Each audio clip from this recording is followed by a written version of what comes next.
El artículo de este domingo lo he titulado El complicado papel de los consortes reales. En realidad, el papel de los consortes reales, sean hombres o mujeres, debería ser muy simple, porque se tendría que limitar a acompañar a sus parejas en los actos públicos y colaborar en la ejemplaridad de la institución. A partir de sus inquietudes sociales, culturales o humanitarias, cabe la posibilidad de asumir, como sucede desde el triunfo del constitucionalismo, alguna función en estos campos siempre que no tengan contenido político o partidista. Como es lógico, la institución tiene que ser neutral y aséptica.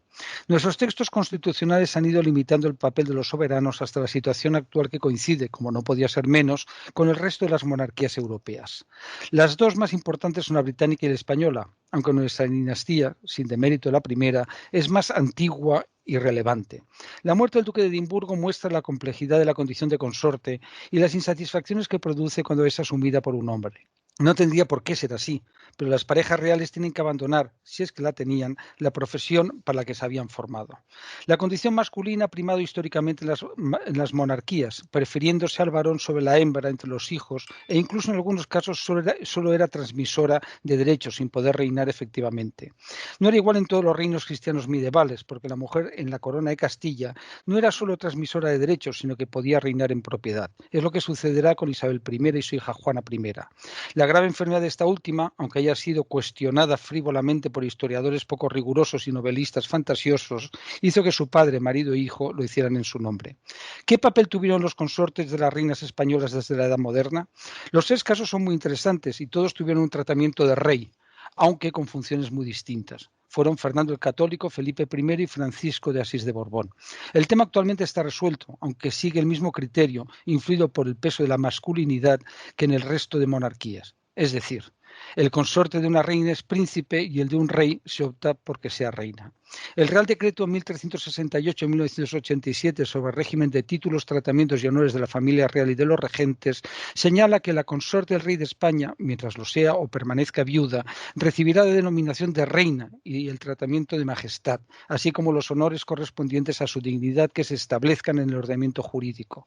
Mientras que al consorte de la reina de España, mientras lo sea o permanezca viudo, corresponderá la dignidad de príncipe, recibirá el tratamiento de Alteza Real y los honores correspondientes a su dignidad que se establezcan en el ordenamiento jurídico. ¿Cabe apelar a la tradición? La realidad es que no. Fernando II de Aragón y V de Castilla era hijo de Juan II, rey de Aragón, y de Juana Enríquez, hija del almirante de Castilla. Al igual que su esposa, pertenecía a la casa de Trastámara, como descendiente de Fernando I de Antequera, el infante castellano favorecido por el compromiso de Caspe que le otorgó la corona aragonesa. Isabel y Fernando se casaron el 19 de octubre de 1469 y el príncipe dedicó sus esfuerzos a formar un partido para defender los derechos de su esposa. A la muerte de Enrique IV, Isabel se proclamó reina en Segovia y molestando a Fernando, que exigía ser considerado como propietario de la corona en su condición de pariente varón más próximo del difunto rey. El tema se resolvió con la Concordia de Segovia de 1475, que evitó una ruptura y gobernaron los dos, aunque la propietaria era Isabel. La reina falleció en 1504 y encomendó la regencia de Castilla, en caso de incapacidad o ausencia de su hija, a su esposo Fernando, que hizo proclamar a su hija y su yerno, Felipe de Austria, en Medina y más tarde en las Cortes de Todo.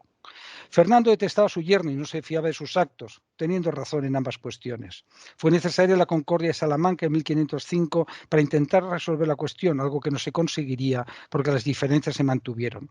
Tras una agria entrevista con Felipe en Remexal, decidió retirarse a Aragón. La naturaleza resolvió el problema con la muerte de Felipe I y Fernando regresó para asumir el gobierno de Castilla. La realidad es que quería un heredero de su matrimonio con Germana de Foix, sobrina del rey francés Luis XII, para dejarle sus reinos, pero no fue posible. Luego pensó en su segundo nieto, Fernando, pero su muerte en 1516 desbarató sus planes. Por tanto, Fernando y Felipe fueron reyes efectivos de Castilla, aunque no propietarios. Carlos I asumió el título de rey a la muerte de su abuelo, pero escribió a todas las cancillerías señalando que tomaba este título por el bien de los reinos. Pero en los documentos siempre debía figurar en primer lugar el nombre de su madre, que era la reina propietaria. El César Carlos no abdicaría de sus dominios españoles hasta 1556, cuando ya se había producido la muerte de Juana I en 1555. Finalmente, Isabel II fue proclamada mayor de edad a los 13 años, tras la regencia de Espartero, que había sucedido a la de su madre, la reina María Cristina. En la entrevista de Eu, en 1845, el rey francés Luis Felipe y la reina británica británica Victoria, acordaron que la soberana se tenía que casar con un descendiente por línea masculina de Felipe V, pero siguiendo los principios del Tratado de Utrecht, que impedía que las coronas de España y Francia pudieran recaer en la misma persona. Al final, el elegido fue Francisco de Asís, hijo de los infantes don Francisco de Paula y doña Luisa Carlota. Isabel II estableció en el Real Decreto de 10 de octubre de 1846 que, en atención a lo que me ha hecho presente mi Consejo de Ministros, vengo en declarar a mi augusto esposo, el príncipe don Francisco de Asís María de Borbón, el título honorífico de rey y el tratamiento de majestad.